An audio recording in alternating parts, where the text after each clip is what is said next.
Aujourd'hui, je reçois Pierre, un ancien élève de l'EPPA, l'école du personnel paramédical des armées. Et donc, si toi, tu veux devenir infirmier militaire et rejoindre cette école, tu te demandes sûrement comment se passe la formation, le rythme, est-ce qu'il est vraiment militaire, et quelle est la différence avec un infirmier dans le civil, et surtout, quelles opportunités de carrière est-ce que ça peut t'offrir après ton diplôme à l'EPPA.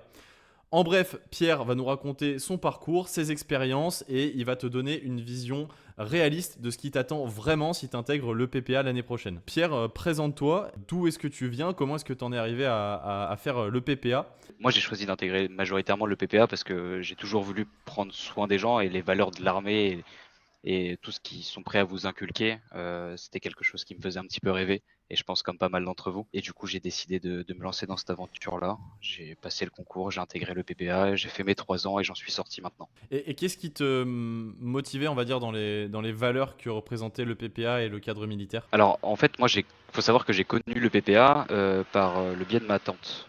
En fait, elle a une de ses amies qui avait fait cette formation-là. Et donc, elle est elle aussi infirmière, et donc on en avait discuté, elle et moi. Et Mhm. les valeurs majoritaires qui ressortent de toute la formation de l'EPPA, c'est vraiment une cohésion dans l'accompagnement, même les valeurs du travail. Ils vous apprennent à vous donner pour ce travail-là, travailler en équipe, en cohésion avec vos collègues. Dans même votre façon de travailler, on vous montre que le travail à plusieurs, c'est toujours plus efficace. De toute façon, dans toutes les formations médico-militaires, vous êtes très rarement seul. Et c'est justement cette cohésion d'équipe qui va permettre un résultat bien plus efficace, je trouve, que cet individualisme qu'on peut retrouver ailleurs. Et c'est Ok, vraiment ce donc côté, voilà, ouais, travail de cohésion groupe quoi. et travail de groupe qui m'intéressait. Et ouais, toi, c'était vraiment important que tu fasses tes études dans un cadre où on est plus à tirer le groupe vers le haut qu'à voir que sa propre personne. Tout à fait. Ok, ça marche. Et du coup, est-ce que tu pourrais expliquer quelle est la différence entre un infirmier civil et un infirmier militaire qui est à l'EPPA au niveau juste de la formation médicale. Est-ce que vous faites la même chose? Alors, il faut savoir qu'à une certaine époque, j'ai plus les dates en tête, il y avait vraiment une formation distincte entre les infirmiers civils et les infirmiers militaires. C'est-à-dire qu'ils n'avaient pas le même diplôme. On s'est vite rendu compte que ça posait problème, puisque en fait, les infirmiers qui étaient passés par la formation militaire n'avaient pas accès au métier d'infirmier une fois l'armée quittée, et qu'il fallait qu'ils passent une sorte d'équivalence. Et pour fluidifier tout ça, ils ont créé une formation qui regroupe une formation dans le civil, donc dans une IFSI, et une formation médico-militaire qui se fera par l'école et à l'école ou dans d'autres lieux de formation militaire en France. Mhm. Et donc la différence majoritaire maintenant, ça va être vraiment la partie médico-militaire, puisque la partie civile sera identique. Vous allez passer les mêmes épreuves, vous allez avoir des stages similaires, avoir les mêmes cours qu'un infirmier qui sera dans le civil. Par contre, vous allez avoir du côté de l'EPPA tout ce qui est formation médico-militaire, et donc que ce soit du nucléaire, radiologique, biologique, chimique, de la prise en charge de guerre, donc que ce soit sur des plaies par balle, donc par balistique, que ce soit des arrachements de membres, que ce soit des fracas de la face. Il y aura aussi toute la partie militaire pure, donc avec le commandement, puisque vous avez un grade qui est certes à la sortie, donc vous avez quand même des responsabilités et des devoirs au niveau de la direction d'une équipe. Et il y a aussi du coup toute la partie militaire basique, comme combat, le déplacement, campement aussi, marche, les épreuves sportives, que tout militaire se doit de passer et se doit Ok, d'être donc évalué dessus. une formation médicale qui maintenant est la même quand on est dans le civil et quand on est dans le militaire. Et en plus de ça, vous avez des cours en plus sur la partie médicale. Et en plus, comme à l'ESA, nous on a, vous avez une partie purement formation militaire. C'est bien ça? C'est ça, tout à fait. Ok, ça marche. Et du coup, comment ça se passe la formation à l'EPPA entre les cours à l'IFSI et les cours à l'école? Déjà, on est d'accord que ça dure bien 3 ans. C'est ça. Alors, ça dépend. Vous allez pouvoir rajouter aussi 6 mois de formation à l'issue de ces 3 ans, selon l'endroit où vous serez affecté. Ce qui est du coup de l'organisation de vos journées avec l'IFSI et la partie militaire. Il faut savoir que ça s'articulera majoritairement autour de l'IFSI. On ne va pas demander à l'IFSI d'être flexible entre guillemets avec les militaires et de leur faire des trucs aménagés, si le but c'est de correspondre à la formation civile. Ils ont calqué la formation militaire sur les trous de la formation civile. Donc les week-ends, les vacances et les jours de repos, par exemple, vous n'avez pas cours à l'IFSI, bah, ils vont vous prévoir peut-être une journée de formation médico-militaire sur la base. Ok, ok, ça marche. Donc le temps libre, on va dire que qu'a un infirmier dans le civil, à l'EPPA, il est utilisé pour de la formation militaire. C'est ça. Dites-vous que de manière générale, sans pousser à l'extrême, vous allez suivre deux cursus en même temps, deux cursus Ok. différents. Le cursus d'infirmier est déjà un cursus plein et vous allez devoir suivre un cursus médico-militaire par la suite. Ok, ça marche. Pour la partie vraiment militaire, comment est-ce qu'elle est structurée la formation? Qu'est-ce qui se passe année après année quand on rentre à l'EPPA? Alors, du coup, comme je vous ai dit, la partie militaire, elle se distingue vraiment entre deux grandes parties, la militaire pure et la médico-militaire. Tout ce qui est vraiment militaire pur, ça va vraiment être approfondi, vu et travaillé durant les formations militaires qui sont sur vos vacances notamment. Alors vous allez quand même avoir des vacances bien sûr, mais sur certaines vacances, vous n'allez pas en avoir. Ce sera 2 semaines de formation militaire par exemple. Et c'est pendant ces formations-là que vous allez pouvoir approfondir le commandement, le combat, le tir, etc. Tout ce qui est vraiment militaire. Et en plus de ça, du médico-militaire là-dedans. Mais le médico-militaire, vous allez aussi le voir sur, comme je vous ai dit, certains jours de trous que vous allez avoir dans l'année. Par exemple, pendant une semaine où vous avez 2 jours de trous, on va vous mettre 2 jours de formation médico-militaire où vous allez voir certaines étapes, certains programmes qui vont vous faire suivre tout au long de l'année. Ok, ça marche.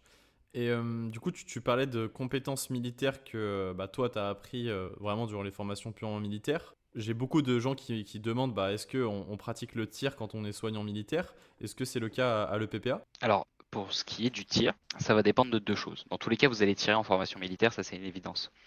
Maintenant, va y avoir des personnes qui vont avoir un peu plus de chance et qui vont pouvoir, durant leur stage, puisque justement dans le PPA, vous avez des stages qui sont en régiment et qui sont considérés comme des stages pour l'IFSI.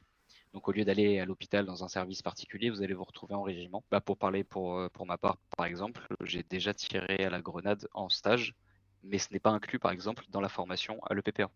C'est-à-dire que c'est pas Mhm. l'école qui va vous le faire faire, mais si vous êtes dans un stage qui vous permet de le faire sur un temps donné aussi, puisque les formations sont pas forcément tout au long de l'année pour les militaires. Il y a ce côté-là, vous allez pouvoir pratiquer en stage selon votre stage, et il y a aussi du coup le côté où vous allez pratiquer par les formations militaires de l'EPPA. Et alors, bien évidemment, il y aura du tir. Ok, ça marche.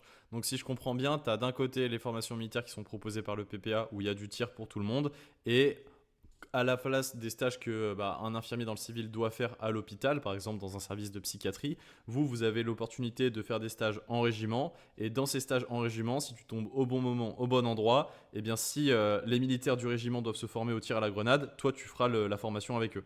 Tout à fait. Ok, ça marche. Ça marche, ça marche. Ok, c'est concret. Du coup, on a vraiment une formation qui est, comme tu dis, un double cursus. On est formé tant en tant qu'infirmier, tant en tant que militaire. Et puis, en plus, en tant qu'infirmier militaire, c'est les cours dont tu parlais. Et du coup, j'aimerais savoir, moi, à quoi ça ressemble une semaine type à l'EPPA et est-ce que ça dépend des années dans lesquelles on se trouve? Parce que en médecine, si tu es en première année ou en sixième année, ton emploi du temps, il va être complètement différent. Est-ce qu'on retrouve un petit peu ce système-là à l'EPPA ou année après année, ça se ressemble un petit peu? Alors, ça va se ressembler, mais ça va pas être sur la même proportion de temps. Ce que je veux dire par là, c'est que vos périodes de stage, notamment par exemple, sont beaucoup plus fréquentes en troisième année. Vous avez beaucoup plus de stages que en première année. En première année, vous allez avoir peut-être 2 stages, alors qu'en troisième, ce sera 4. Les chiffres sont pas forcément bons, mais globalement, c'est ça. Sinon, ça s'articulera toujours de la même façon, c'est-à-dire que vous allez avoir vos stages, vos cours, vos examens, vos formations militaires et vos temps libres.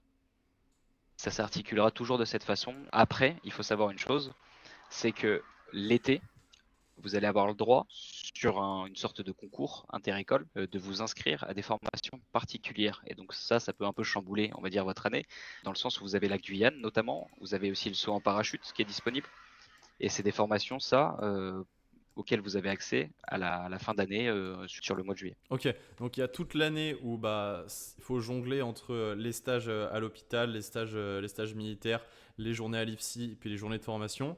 Et l'été, du coup, tu as dit que c'était un concours inter-école, c'est-à-dire que c'est un concours avec quelle autre école? Interne à l'école. Ah, interne à l'école. Donc il y a un concours, mais qui est théorique ou qui est plutôt physique? Alors, pour ce qui est de la Guyane et du parachute, c'est du physique. C'est-à-dire que vous allez avoir une épreuve sportive. Ces épreuves sportives-là, vous allez avoir un temps ou un score qui va en sortir. Par exemple, je sais le nombre de montées à la corde, 0, 1, 2. Et ça à la fin, ça va vous faire une sorte de classement entre les élèves. L'implication dans votre formation et ses résultats, vous allez pouvoir être sélectionné pour participer à cette formation. Ok, ça marche. Et dans ce cas-là, c'est 2 mois où on part complètement pour la Guyane. Alors, sur la période, je crois que c'est plutôt un mois, 3 semaines, 3 semaines, un mois. Et là-bas, on fait quoi quand on est en stage en Guyane? Pour avoir des camarades qui l'ont fait, pour la Guyane notamment, vous avez du coup plusieurs parties. Vous allez avoir de la survivabilité en jungle, donc ils vont vous laisser dans une zone et vous allez devoir tenir tant de temps jusqu'à ce qu'ils viennent vous rechercher. Vous allez avoir du parcours d'obstacles, vous allez avoir de la préparation de campement. Voilà, vous avez vraiment tout ce qui s'articule, on va dire, à la vie dans la Guyane en tant que militaire sur une opération. Ok, ouais, donc c'est de la survie sur le terrain, quoi. C'est ça, en fait, c'est un stage. Ok. C'est un stage militaire sur de l'endurcissement et de l'aguerrissement. Le côté sportif, il a l'air d'être vachement important à l'EPPA. Est-ce que tu pourrais nous dire, Pierre, combien d'heures de cours, de sport et d'entraînement militaire tu avais par semaine pour qu'on comprenne un petit peu comment est-ce que c'était réparti? Alors, il faut savoir qu'avec un cursus aussi chargé et variable selon les élèves, c'est très compliqué d'organiser des grosses séances régulières de sport.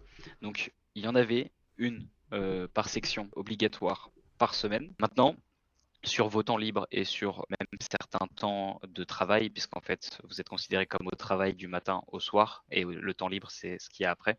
Vous pouvez très bien faire des séances de sport sur base. Et justement, il y a énormément d'infrastructures pour. C'est important d'avoir un bon niveau physique à la sortie d'école. À l'entrée, c'est un avantage. Maintenant, c'est pas une obligation, dans le sens où tout est fait à l'école et tout est mis en avant par l'école pour votre progression et votre courbe de progression. Si vous arrivez pas forcément avec un bon niveau, mais vous êtes motivé et que vous prenez ce qu'il y a à votre disposition dans l'école pour que vous réussissiez, ce Mhm. sera mis en avant. Et au contraire, je dirais même que l'école est plutôt friande de ce genre de personnes, puisqu'elles arrivent à la fin des 3 ans avec un très très bon niveau sportif. Et on a eu le Ok. cas dans ma promotion de plusieurs élèves qui sont arrivés avec pas forcément un très bon niveau, mais qui sont ressortis avec un niveau stratosphérique. On reviendra un petit peu après sur toi, les sports que tu pratiquais à l'école. Donc du coup, si j'ai bien compris, vous êtes du matin jusqu'au soir en semaine considéré comme au travail, donc que ce soit à l'IFSI ou en train de faire du travail personnel. Chaque semaine, les sections ont un cours de sport. Alors pour les sections, il me semble qu'il y en avait 3 quand tu étais à l'EPPA, toi Pierre, et que ça dépend des IFSI, non? Ça a changé maintenant, c'est ça. En fait, Ok. les sections étaient globalement, c'était les IFSI dans lesquels vous étiez répartis. Vous aviez votre compagnie qui représentait votre année, et du coup derrière vous aviez cette compagnie qui, donc à mon époque, était divisée en trois groupes d'élèves différents qui allaient dans 3 IFSI différentes. Mais je Ok, crois ça que marche. maintenant c'est plus que 2 IFSI si je me trompe pas. Et donc du coup, ce que je disais, c'est que par section, vous faisiez vos séances de sport. Là, c'est peut-être le cas, mais en tout cas, vous êtes plus répartis par IFSI. Et donc du coup, ce que tu disais, c'est que, parce que beaucoup s'inquiètent étant donné qu'au concours, il y a une épreuve de sport, ce que tu disais, c'est que en général, en fin de cursus, après la troisième année, il faut être bon en sport, mais que c'est pas forcément nécessaire, que c'est juste un plus d'avoir un bon niveau sportif lors de votre rentrée à l'école du personnel paramédical des armées. Alors il faut quand même passer les épreuves, mais il n'y a pas besoin d'être monstrueux, en tout cas. Et que l'école, en fait, poussait vraiment les élèves durant les 3 ans à faire un maximum de sport et qu'il y avait toutes les infrastructures possibles et inimaginables pour que tous les sports puissent être réalisés. Et en plus de ça, le commandement vous pousse vachement à faire du sport tout au long des 3 ans, c'est ça? C'est ça, tout à fait. Et puis vous avez même du coup cet esprit de cohésion globale qui va pousser certains à motiver d'autres à aller faire du sport dans tel et tel domaine parce qu'ils sont moins bons et que eux sont bons. Vous avez par exemple un grand défi pour pas mal dans le PPA qui est toute la partie aquatique en sport. Mhm. Il faut savoir qu'il y a une épreuve annuelle, assez compliquée pour certains, puisque arrivé à l'école, pour certains, ils ont presque jamais fait de natation, et certains encore moins de l'apnée. Et Mhm. du coup, par exemple, il y a beaucoup de gens qui, au début d'année, se regroupent et s'entraînent ensemble et se motivent ensemble, et parfois dirigés par une personne compétente, puisque vu qu'on a tous des profils super variés, votre année, vous allez peut-être tomber sur un nageur de carrière de 15 ans, autant que sur un boxeur, un lutteur ou quoi que ce soit. Et c'est ça Ok. l'avantage, je pense, de l'école. Ouais, par rapport à quelqu'un qui est dans le civil et qui fait ses études dans son coin, bon, certes, qui a un petit groupe de potes, là, le PPA, c'est vraiment les qualités de tout le monde sont mis au profit du groupe, quoi. Et du coup, toi, tu dirais que c'est plus difficile à tenir mentalement ou physiquement ces 3 ans le PPA? Et est-ce que c'est difficile? Est-ce que ça a été une épreuve pour toi même? Et je dirais que tout dépend de chacun. Il y en a qui ont du mal à vivre un petit peu loin de leur famille pendant un temps, sachant que l'école est à Lyon et qu'on vient un peu tous d'un peu partout dans la France. Certains, c'est un peu compliqué, voilà, de quitter leur environnement, que ce soit familial ou même ami. Euh, et pour d'autres, le côté un peu plus militaire, rigoureux, studieux qu'il faut, c'est un peu plus compliqué. Il y a une surcharge un petit peu. Maintenant, malgré toutes ces difficultés que vous allez pouvoir rencontrer, tout est mis en disposition dans l'école pour vous tirer vers le haut et vous amener à la réussite. Puisque ce qu'ils veulent, c'est pas des infirmiers qui ne réussissent pas, mais des infirmiers qui réussissent. Donc, que ce soit pour les cours, pour le sport ou même pour le côté un petit peu mental, tout est fait pour être soutenu et accompagné dans ça. Ok, et ça laisse quand même du temps libre où on n'est pas obligé de faire du sport, des formations militaires ou des cours à l'IFSI? Alors, tous les cours à l'IFSI sont obligatoires, toutes les formations militaires sont obligatoires, sauf si vous avez une indisposition sur le moment médicale, par exemple. Euh, donc, tout ça est obligatoire, oui. Alors, bien évidemment qu'un double cursus comme celui-là va vous coûter plus de temps, d'énergie et d'efforts qu'un simple cursus infirmier. Maintenant, ça reste faisable. Et dans tous les cas, comme je vous ai dit, le but est Ok. vraiment de vous accompagner, même si c'est vrai que ça peut paraître un peu plus dur. Donc globalement, on est plus pris qu'un étudiant dans un cursus civil normal, mais on a quand même du temps libre pour voir sa famille et ses amis. Bien évidemment. Alors, la première année est peut-être un peu plus restrictive là-dessus, puisque c'est un peu l'arrivée à l'école, l'encadrement, le début de l'encadrement, le début de la compréhension du monde militaire. Donc voilà. Faut prendre le pli, quoi. Voilà, exactement.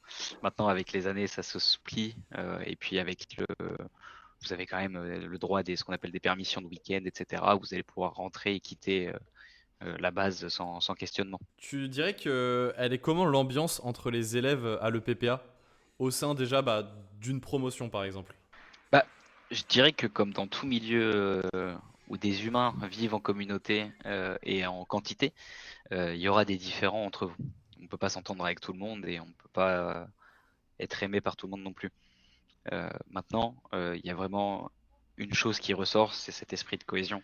Même si vous pouvez pas blairer votre pote, enfin votre camarade qui est à côté de vous pendant l'épreuve sportive et qui vient de trébucher et qui n'en peut plus, bah en fait, on vous apprend à aller le récupérer. Même si la fille qui est là-bas, là, qui traîne le pied, qui n'arrive pas à courir avec son sac, bah plutôt que de la juger, de la critiquer, bah même si on l'aime pas, on va aller porter son sac pour faciliter le, le, le reste de l'activité ou de l'épreuve. Alors, bien évidemment qu'ensuite, il y a des épreuves individuelles où on veut juste voir votre performance à vous et on va vous demander de ne pas le faire ça. Mais dans l'esprit global et dans les formations au global, c'est ça qui ressort.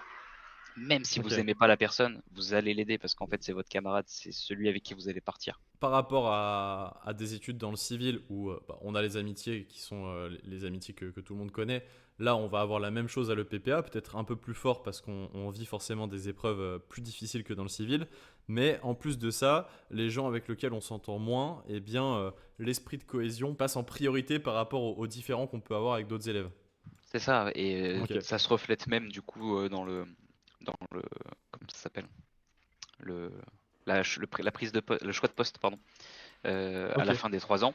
En fait, on pourrait s'attendre un peu à ce qu'il se passe des dramas. Chacun va choisir son poste, euh, peut-être qu'on veut le même que quelqu'un d'autre, etc. Et même dans cette épreuve finale un petit peu individualiste, on retrouve un esprit de cohésion puisque chaque année, il y a la promotion qui organise un amphi blanc où on va donner nos envies, où on va essayer de trouver des arrangements les uns les autres pour qu'au mieux on puisse être content de notre affectation malgré le classement. Mhm. Et je pense que Ok. ça, c'est vraiment un reflet de cette cohésion de groupe qu'il y a. malgré cette épreuve qui est pourtant individuelle. Toi, t'as fait quoi après ta sortie de l'EPPA et qu'est-ce qu'ont fait tes camarades pour qu'on puisse comprendre un petit peu quelles sont les opportunités qui attendent un élève qui a fini ses 3 ans à l'EPPA? Vous, du coup, vous allez avoir accès aux 3 armes principales. Et ces 3 armes-là, du coup, n'ont pas du tout déjà les mêmes façons de fonctionner, que ce soit en codification militaire ou donc leur manière de s'exprimer, de parler et de fonctionner au sein de l'infirmerie, mais même du coup sur vos missions. Un mec de l'armée de terre n'a pas du tout les mêmes missions dans un régiment de l'armée de terre qu'un mec de la marine, même si vous avez bien évidemment des trucs qui se rejoignent. Vous avez par exemple des où votre rôle va être du coup de préparer euh, le bateau, vous allez être le seul soignant à bord, et vous allez avoir un peu ce rôle de médecin généraliste alors que vous êtes qu'infirmier sur le papier.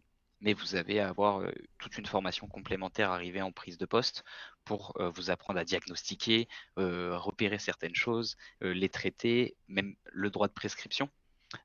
Et pour un mec de l'armée de terre, vous allez être mis du coup dans une, par exemple, une enceinte d'un régiment avec un médecin, voire plusieurs, avec plusieurs infirmiers, des auxiliaires sanitaires, etc.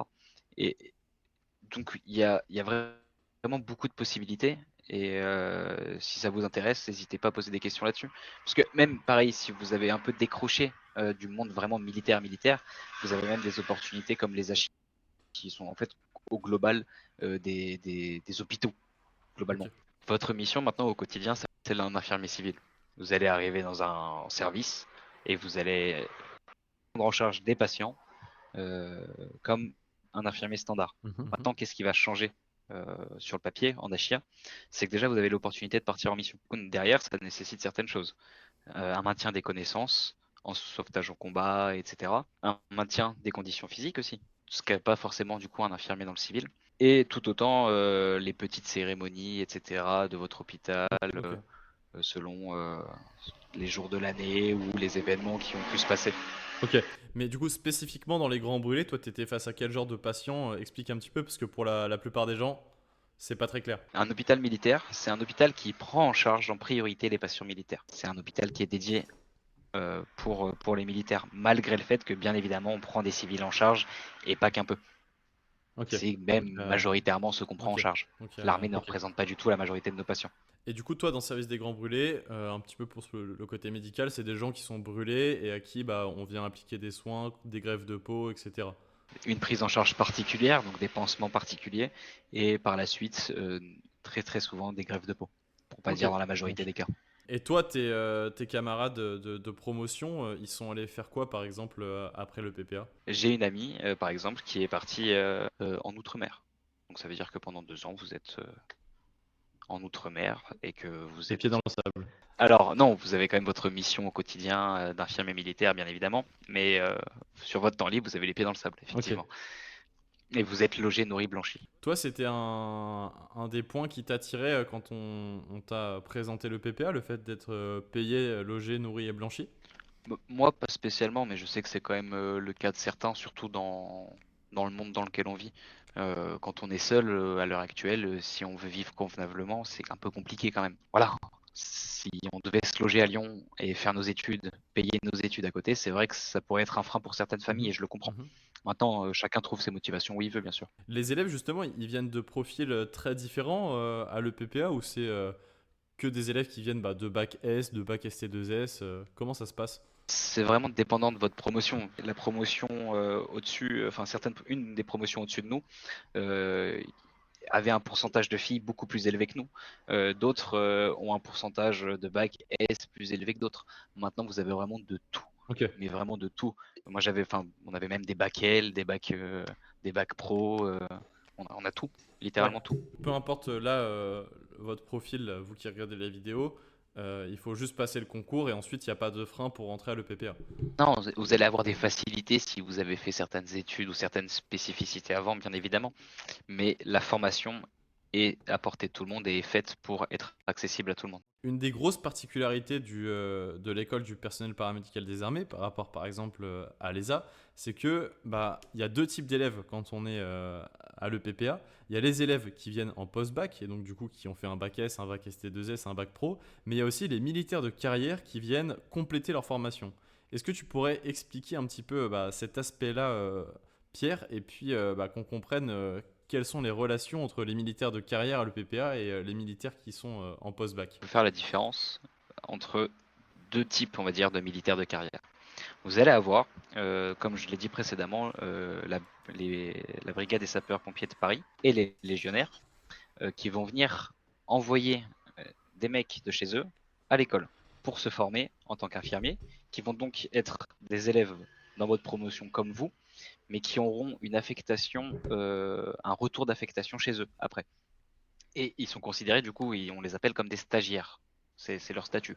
Ils viennent en fait d'une unité en particulier et ils y retourneront. Mhm, Après, mhm. vous avez les autres.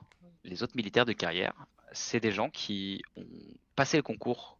Alors, pas avec vous, mais avec C'est un les autres concours à militaires part. voilà, c'est ça, les autres militaires de carrière. Ils ont Mhm, passé le mhm. concours du coup à peu près comme vous, et ils sont du coup, et ils ont été sélectionnés. Et eux, pour le coup, ils vont avoir un peu plus une posture comme la vôtre, dans le sens où ils vont avoir un, un- un choix de poste à faire à la fin de l'année, et ils vont Mhm, être mhm. dans le classement avec vous. Maintenant, ce qui les différencie généralement de vous, c'est que eux, c'est des puits de connaissances qu'il faut se servir.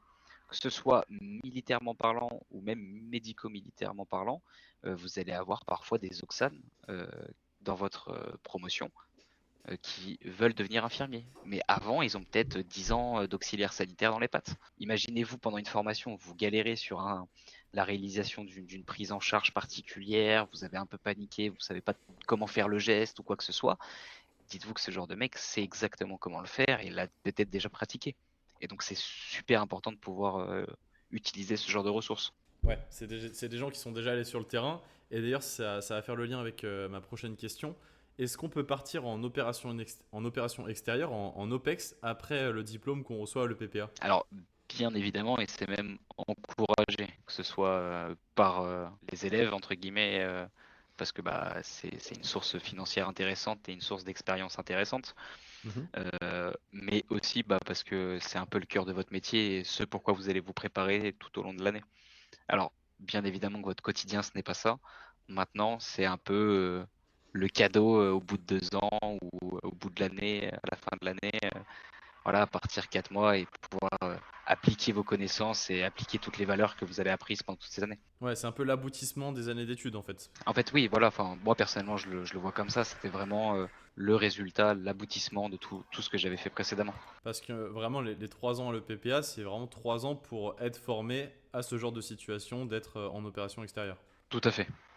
Ok. Maintenant, vous avez aussi votre rôle à préparer au quotidien d'infirmier militaire, c'est-à-dire Ok, ça marche. savoir prendre en charge une grande quantité de militaires et s'occuper de leur suivi tout au long de l'année et de leur préparation. Je voulais te demander, toi, quel a été le plus gros défi que tu as rencontré à l'EPPA?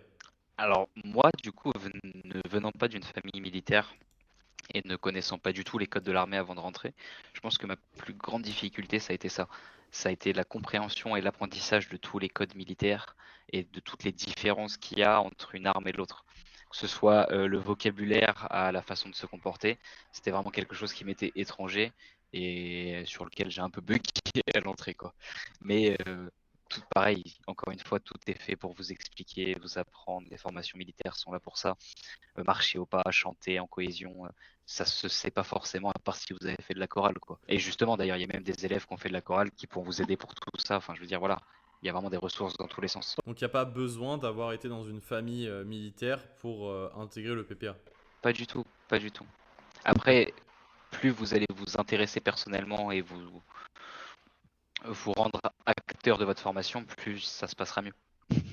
Ouais, mais en tout cas, avant, il faut s'y intéresser, il faut s'intéresser à l'armée, ça c'est sûr, mais il n'y a pas besoin d'en connaître tous les codes. En fait, le PPA est là pour vous les apprendre. Le PPA, comme son nom l'indique, c'est une école. Elle est là pour vous apprendre. Ce qui est complètement logique, effectivement. Toi, c'est quoi qui t'a le plus surpris quand tu as intégré le PPA? Comme je l'ai dit précédemment, les infrastructures sportives ou bien les personnels disponibles pour ça, ou même les valeurs transmises avec la cohésion de groupe et le soutien de chacun, etc. Tout est fait pour que chacun réussisse et ça m'a vraiment surpris dans un monde où à la fin, il y a quand même un concours qui fait qu'on va choisir plus ou moins le poste qu'on veut. Et malgré tout ça, il y a vraiment cet esprit de il faut que tu réussisses, bah tiens, voilà les cartes en main. C'est une formation d'excellence qu'on reçoit pendant 3 ans. On vous demande pas d'être bon dès votre arrivée, mais on vous demande de vouloir être le meilleur. La devise de l'EPPA, c'est jusqu'au sommet. Donc, on ne part pas du sommet, on part de là où on est. Et le but, c'est d'aller viser le plus haut possible à notre échelle, à notre Tout à portée. fait. Ok, ça marche. Le tout dans un esprit de cohésion où on emmène avec soi toutes les personnes qui sont dans la promotion. Et là, on est le meilleur ou en tout cas très bon, et ben on en fait profiter ses camarades. Et les camarades qui sont très bons ou qui sont meilleurs dans telle ou telle activité, pareil, en font profiter aux autres. Eh bien écoute, on a fait pas mal le tour des questions qu'on voulait aborder. Il y en a une dernière, moi, qui me vient en tête, c'est tu donnerais quoi comme conseil à un élève qui veut préparer le concours et qui veut rejoindre le PPA cette année ou l'année prochaine? Je dirais que se lancer dans une épreuve comme ça sans connaître les tenants et les aboutissants, ça peut être compliqué. On a tous plus ou moins des facilités dans les domaines et d'autres non. L'accompagnement dans la préparation de ce concours, je la trouve presque primordiale dans la plupart des cas. Parce que vous n'allez pas connaître, et il n'y a pas un guide sur Internet, littéralement, de savoir comment le concours va se passer. Il faut passer par le biais de quelqu'un qui s'y connaît, qui a déjà passé la formation, ou alors qui s'occupe de faire passer des gens en formation. C'est très compliqué de préparer un oral où on ne sait pas qui est en face et quel genre de questions, un écrit de maths où on ne sait pas quelle question va nous être posée. Voilà, c'est des choses qui sont difficiles à anticiper. Ouais, c'est ça, de réussir seul avec ses propres capacités, c'est s'exposer au risque de rater et de devoir repousser à un an, quoi. Donc, de se faire aider, de toute façon, c'est le conseil que je donne pour les élèves qui veulent passer le concours ESA, c'est pareil, hein. La première année, moi, j'ai pas réussi du premier coup, contrairement à toi, Pierre, j'ai raté parce que je l'ai fait tout seul.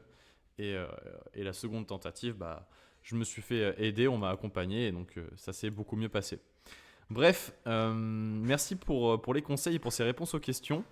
Si vous avez d'autres questions et que vous voulez nous les poser pour qu'on réponde en vidéo, n'hésitez pas à le dire en commentaire et on se fera une joie de refaire une vidéo comme celle-ci où on se prend en appel et où on débriefe tranquillement de ce genre de questions. C'était Maxence et Pierre pour vous parler de l'EPPA. On se dit à demain pour une prochaine vidéo. Ciao ciao.